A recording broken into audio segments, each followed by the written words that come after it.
여러분 안녕하십니까? 3월 23일 JCN 모닝뉴스입니다.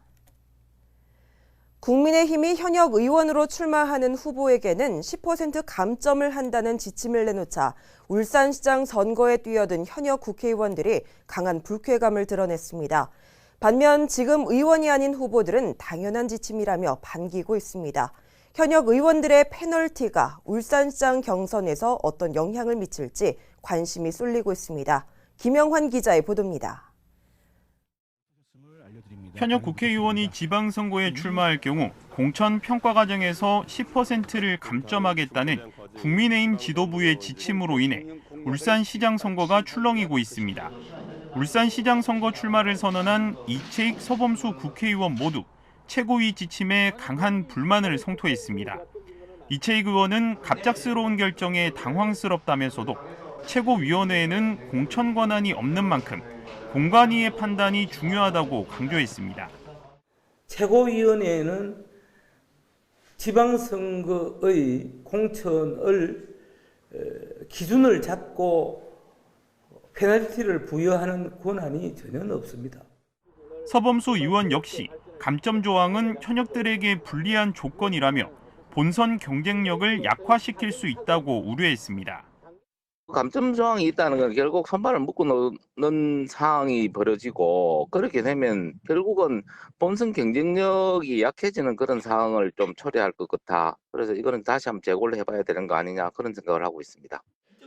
현역 의원들은 중앙당의 공천관리위원회에 이 같은 입장을 강력히 전달하겠다는 방침입니다. 반면 원외 후보군들은 감점 지침을 반기는 분위기입니다. 김두겸 예비후보는 국회가 여소야대인 상황에서 의석수를 지켜야 한다며 당에서도 이런 판단에서 지침을 내린 것으로 분석했습니다.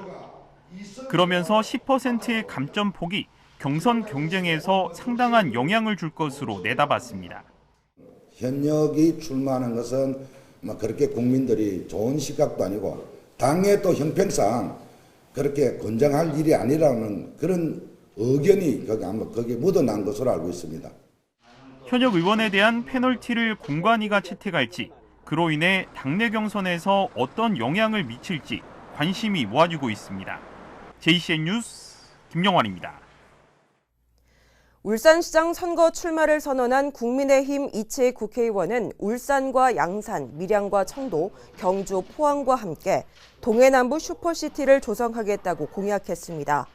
이 의원은 부울경 메가시티에서 울산은 부산에 밀려 소외되고 있고 포항, 경주와 함께하는 해오름 동맹도 성과를 내지 못하고 있다며 지리적으로 인접한 6개 지역을 모아 산업과 교통, 관광과 교육 등 공동 협력 체계를 조성하겠다고 밝혔습니다.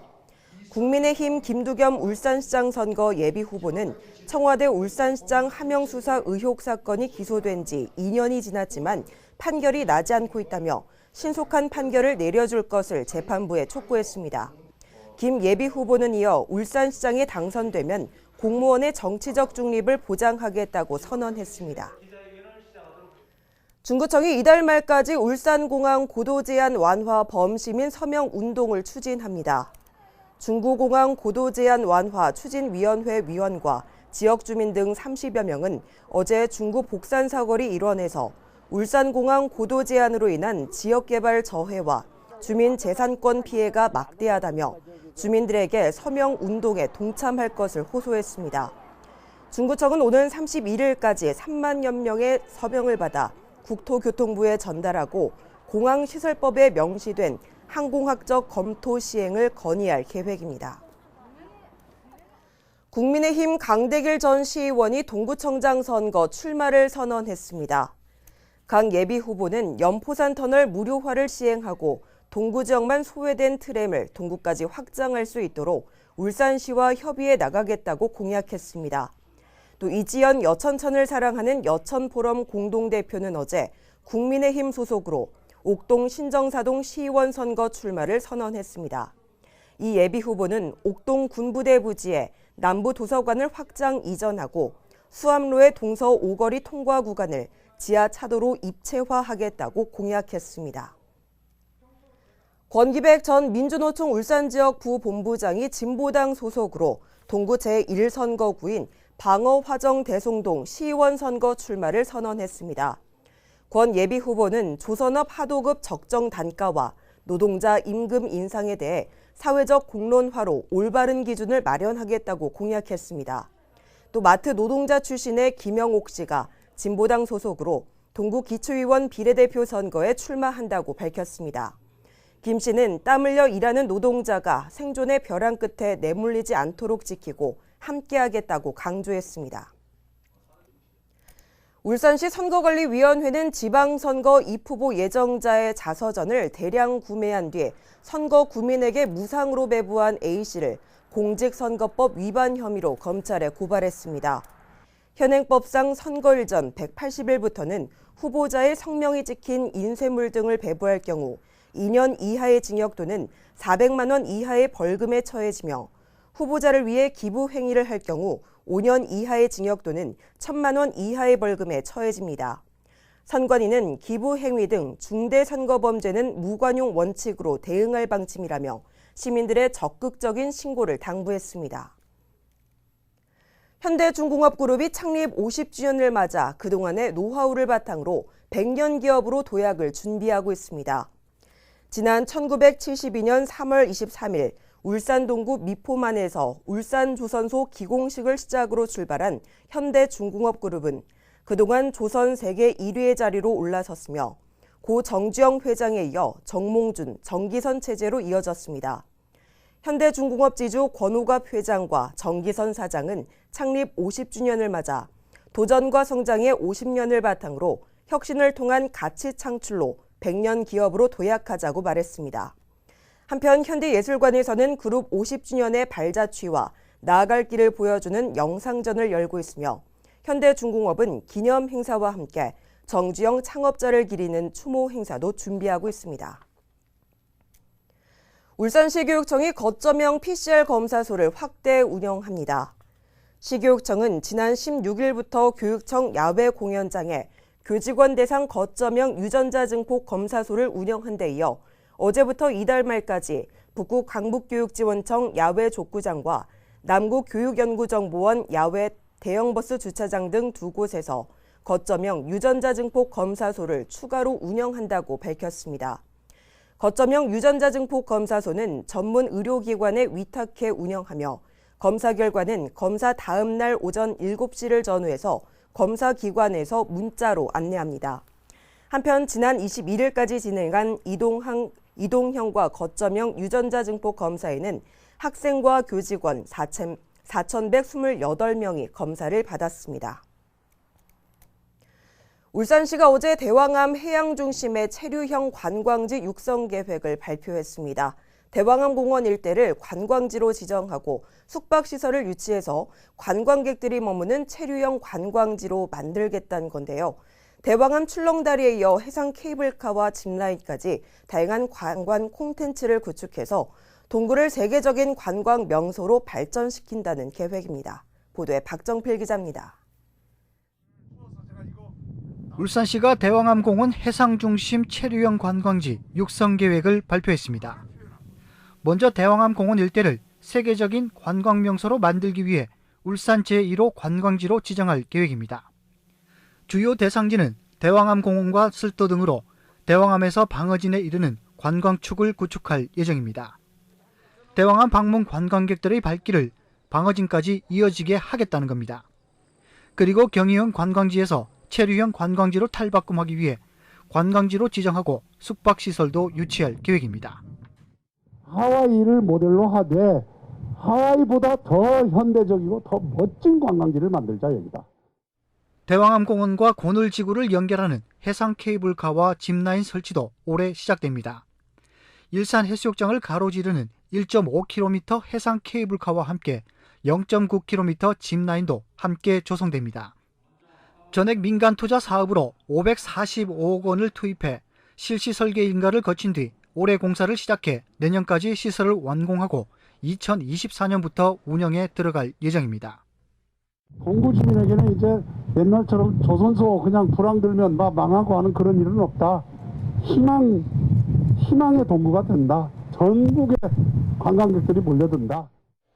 이와 함께 쓸도 소리체험관의 컨텐츠 확충과 옛 교육연수원의 복합 문화시설 등 연계 관광자원 개발에도 행정력을 집중할 계획입니다. 대왕암 출렁다리 개장 5개월 만에 방문객 100만 명을 돌파한 동구. 여기에 대왕암 공원 일대 관광지 지정과 다양한 관광 인프라 구축으로 동구가 세계적인 관광 명소로 발전할 수 있을지 주목됩니다. JCN 뉴스 박정필입니다. 최근 울산 지역의 전화금융사기 발생 건수가 크게 줄어든 것으로 나타났습니다. 울산경찰청은 지난해 11월부터 올해 2월까지 울산청에 신고된 전화금융사기 발생 건수는 183건으로 전년 동기 대비 21.5% 감소했다고 밝혔습니다. 이 기간 전화금융사기로 인한 피해 금액도 전년 동기 대비 47.3% 감소했습니다. 울산경찰청은 전화금융사기에 대한 대대적인 홍보 활동으로 피해가 줄어든 것으로 보고 지속적인 홍보 활동은 물론 관계기관과의 협업을 통한 피해 예방에 적극 나설 계획이라고 밝혔습니다. 울산시는 어제 울산대학교와 울산경남의 지역혁신 플랫폼 총괄 운영센터 그리고 13개 지역기업과 지역혁신 인재양성 협력을 위한 협약을 맺었습니다. 협약에 참여한 기업과 기관들은 우수인재 양성과 채용 활성화, 교육 프로그램 운영 등에 적극 협력하기로 했습니다. 중점적으로 양성하는 분야는 미래 모빌리티와 저탄소 그린 에너지입니다.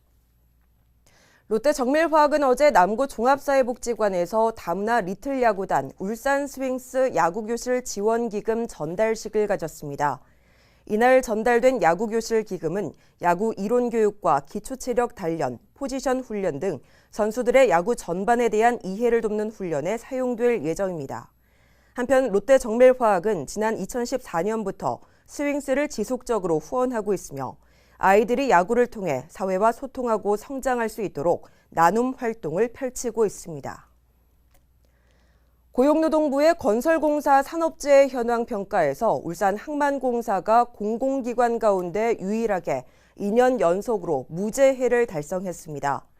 건설 현장의 안전관리를 위해 지난 2019년부터 평가에 참여한 울산 항만공사는 지난해 건설 현장 스마트 모니터링 시스템과 힐링 뉴 프로그램, 안전관리 위탁기관 독립성 강화 등 적극적인 건설 현장 안전사고 예방관리를 추진해서 2년 연속으로 산업재해 제로를 달성했다고 밝혔습니다. 준공한 지 40년이 넘은 노후된 동구 남목 마성시장이 최근 시설 개선 공사로 새롭게 단장했습니다. 이번 시설 개선 공사는 지난해 12월부터 지난 2월 말까지 4억 원을 들여 시장 건물 내 바닥과 벽면 등을 정비했으며 건물 입구 4곳에 출입구 안내 간판을 설치하고 점포별로 간판도 교체했습니다. 특히 화재 발생 위험이 높은 전선을 정비하고 내부 벽면은 불에 타지 않는 벽지로 시공하는 등 시장 환경이 크게 개선됐습니다. 남구청의 행정안전부가 주관한 지난해 공공데이터 제공 운영 실태 평가에서 우수기관으로 선정됐습니다. 이번 평가에서 남구청은 81.18점을 받아 548개 기초단체의 평균인 58.7점에 비해 높은 수준의 운영 실태를 인정받았습니다. 특히 수요자 중심의 공공데이터 제공을 위한 공공데이터 설문조사와 의견 수렴 창구 신설 운영 등의 항목에서 좋은 점수를 받았습니다. JCN 모닝뉴스를 마칩니다. 함께해 주신 여러분 고맙습니다.